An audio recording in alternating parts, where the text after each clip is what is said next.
Team India सिना हारिगला किंतु captain cool समस्तंक हृदय जितिला दर्शक बंधु।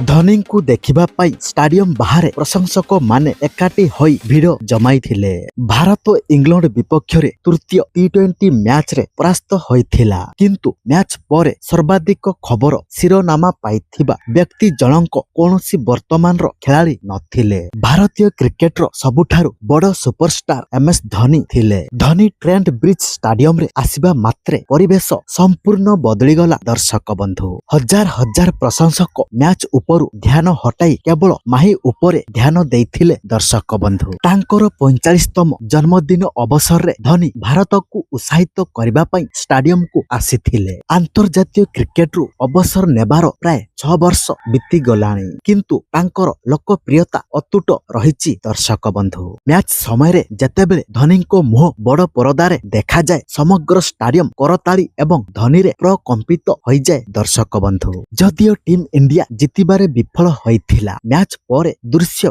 पुणी थरे प्रमाणित कला जे धोनी केवल जणे क्रिकेटर नुहंती बरं लक्ष लक्ष लोकंक भावनार प्रतिमूर्ति अटंती।